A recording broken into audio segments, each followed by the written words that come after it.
भारतीय राजनीति के लिए आज का दिन बेहद खास है क्योंकि आज इतिहास रचने जा रहा है। बता दें कि पश्चिम बंगाल के विधानसभा चुनावों को लेकर के जो परिणाम है वो घोषित किए जाएंगे। इस बीच रुझान आने का सिलसिला शुरू हो चुका है। बता दें कि इस वक्त बीजेपी जो है वो टीएमसी से कहीं ज्यादा आगे चल रही है।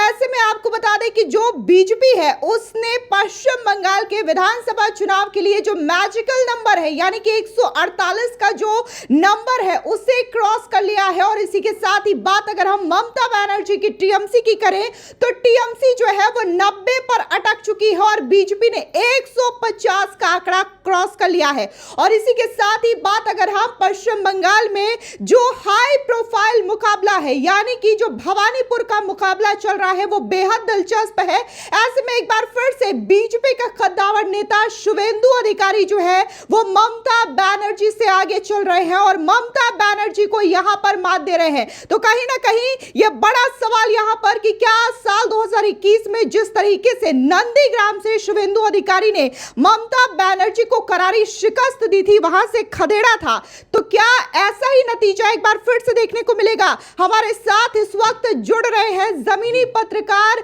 चंद्रमौलेश्वर और ये हमें बताएंगे कि आखिर ये जो रुझान आ रहे हैं वो रुझान किसकी ओर जा सकते हैं।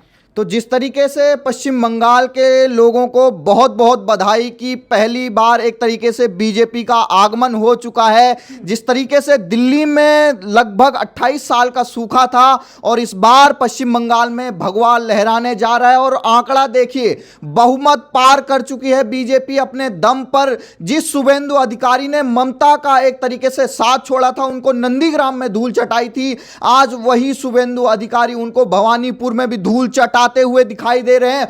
तमाम बड़े बड़े चैनल जो पहले एक तरीके से बीजेपी के घुर विरोधी थे, उन तक चैनलों में इस समय बीजेपी अपने दम पर बहुमत से सरकार बनाती हुई दिखाई दे रही है। ये शुरुआती रुझान भले हैं लेकिन पश्चिम बंगाल से ये ऐसे भी शुरुआती रुझान आना जिसमें कि बीजेपी अपने दम पर बहुमत ला रही है, ये एक तरीके से सुनामी है इस समय पश्चिम बंगाल में। और मैं ये कह देना चाहता हूं जैसे जैसे रुझान बढ़ते जा रहे हैं, बीजेपी को जैसे ही बहुमत की खबर आई है, दिल्ली हेडक्वार्टर में बीजेपी के जलेबियां बनाना शुरू हो चुका है और शुवेंदु अधिकारी अपने घर पर एक तरीके से जश्न मनाते हुए, उनके चेहरे पर जो है वो हाव भाव इस समय दिखाई दे रहे हैं कि वो काफी खुश नजर आ रहे हैं। और ममता बनर्जी की सिट्टी पिट्टी गुम है, कहीं दिखाई नहीं दे रही है। जो अभिषेक बनर्जी हैं वो अपने घर में बंद दिखाई दे रही हैं। टीएमसी कार्यकर्ताओं को एक तरीके से संयम रखने के लिए कहा गया क्योंकि टीएमसी के जो बड़े बड़े अपराधी थे वो अब धीरे धीरे पश्चिम बंगाल छोड़ना शुरू कर देंगे। वहीं अगर हम बात करें कि आखिर टीएमसी का इतना बुरा हाल क्यों हो रहा है, अभी तक हम देखें जहां जहां टीएमसी पहले अपने लगभग 60,000 70,000 की बढ़त बनाई हुई थी, उन सीटों तक को एक तरीके पिछड़ रही है।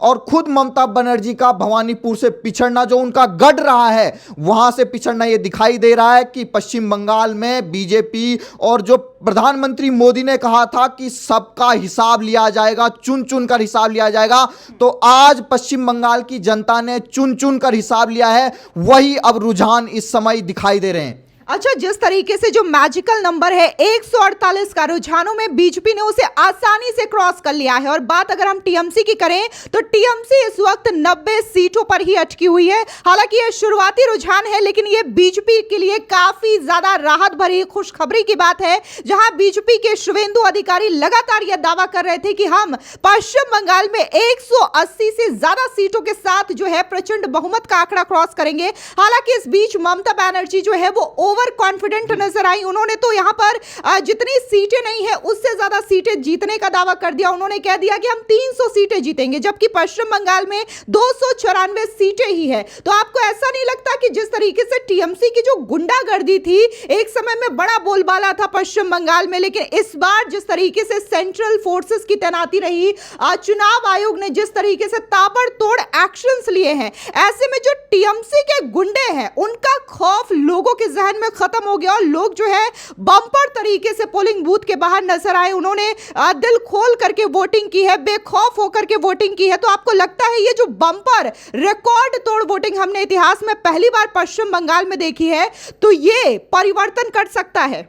जिस तरीके से दक्षिण एक तरीके से बंगाल में दिखाई दे रहा था कि जो टीएमसी का गढ़ पूरा माना जा रहा था, पिछली बार अगर आप देखें तो नॉर्थ बंगाल में काफी अच्छा प्रदर्शन किया था बीजेपी ने, लेकिन इस बार कोलकाता समेत जो पूरा दक्षिण एक तरीके से बंगाल है उसमें सेंध मारी है बीजेपी ने खतरनाक तरीके से। नौपारा से एक तरीके से अभी अर्जुन सिंह आगे चल रहे हैं और एक तरीके से जो भवानीपुर है वहां शुभेंदु अधिकारी आगे चल रहे हैं, और वहां पानीहाटी की बात करें तो जो एक तरीके से आरजीकर मेडिकल कॉलेज की जो पीड़िता की मां है जो वहां से चुनाव लड़ रही है वो खुद आगे चल रही है।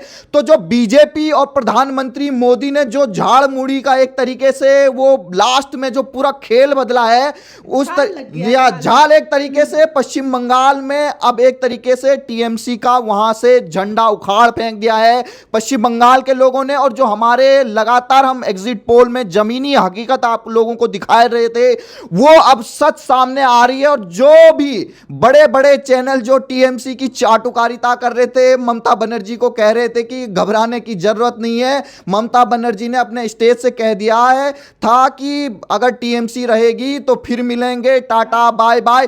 तो आज ये नजर आ रहा है कि ममता बनर्जी को पहले ही आभास हो चुका था कि उनकी गद्दी छिन चुकी है, इसलिए वो कोई भी ऐसे हथकंडे नहीं अपना रही थी कि जिससे और उनकी सीटें कम हो। तो ये पश्चिम बंगाल के लोगों की जीत है और ये जीत उन तमाम कार्यकर्ताओं की है बीजेपी की जिन्होंने अपनी जान न्योछावर करके आज वहां पर भगवा लहराया है। तो अब पश्चिम बंगाल बीजेपी के कब्जे में आ चुका है और तमाम लोगों को बधाई जिन्होंने एक तरीके से सच्ची पत्रकारिता, हमारे तमाम रिपोर्टर वहां ग्राउंड पर मौजूद हैं, उनको भी सल्यूट है कि जिन्होंने एक तरीके से निर्भीक होकर अपनी जान की बाजी लगाकर वहां से ग्राउंड रिपोर्ट निकाली और तमाम हमले हुए हैं वहां पर तमाम कार्यकर्ताओं पर, उनके लिए भी ये बहुत बड़ी जीत है। और आज मिठाई का एक तरीके से झालमुड़ी भी चलेगी और जलेबी भी चलेगी। तो बहुत बहुत शुक्रिया। जैसा कि आपने देखा कि हमने तमाम ग्राउंड से जुड़ी जो रिपोर्ट है वो भी आपको बताने की कोशिश की, क्योंकि हमारी जो टीम है पिछले कई महीनों से लगातार पश्चिम बंगाल के चप्पे चप्पे में घूम रही थी और जो जनता के मन में था उसे जानने के बाद हमने जो एग्जिट पोल तैयार किया उसके मुताबिक बीजेपी की सरकार जो है वो पश्चिम बंगाल में बनते हुए दिखाई दे रही है। ऐसे में जो रुझान आ रहे हैं उसमें भी बीजेपी की प्रचंड जीत जो है वो नजर आ रही है। देखना दिलचस्प होगा कि आखिर पश्चिम बंगाल में इतिहास कौन रचता है और किसका राज तिलक होता है। लेकिन फिलहाल के लिए यह खुशखबरी बीजेपी के लिए है और तमाम जो बीजेपी के लोग लगातार डटे रहे ग्राउंड पर, जो साल 2016 से लेकर के जो ग्राफ बीजेपी का बढ़ा है, बीजेपी 3 सीटों से 77 सीटों पर आई है, उसके लिए यह मैजिकल नंबर क्रॉस करना बेहद आसान माना जा रहा है। इसी के साथ ही अगर कोई पश्चिम बंगाल में टक्कर दे रहा है ममता बनर्जी को तो वो इस वक्त बीजेपी है। फिलहाल आपने टक्कर की बात की, यहां तो टक्कर दिखाई नहीं दे रही है। पश्चिम बंगाल में जो पहले 200 आंकड़ा पार कर रखी थी टीएमसी, अब वो एक तरीके से 100 से भी कम पर सिमट रही है। एक तरीके से बीजेपी की सुनामी है, यहां कोई टक्कर नहीं दिखाई दे रही है अभी जो शुरुआती रुझान है। और एक तरीके से अब ईवीएम की भी गिनती शुरू हो चुकी है। तो जो ये सोच रहे होंगे कि अभी तो पोस्टल बैलेट चल रहा होगा, उनके लिए ये सपना ही सपना रह गया और ममता बनर्जी का जो किला था वो प्रधानमंत्री मोदी ने ढहा दिया है। जी, तो 15 सालों का जो टीएमसी, जो ममता बनर्जी का शासन पश्चिम बंगाल में चल रहा था, वो कहीं ना कहीं अब अपनी अंतिम सांसें गिन रहा है। आगे और भी अपडेट के लिए बने रहिए हमारे साथ और कमेंट सेक्शन में जरूर बताएं आपको क्या लग रहा है, पश्चिम बंगाल की सत्ता पर कौन काबिज हो रहा है।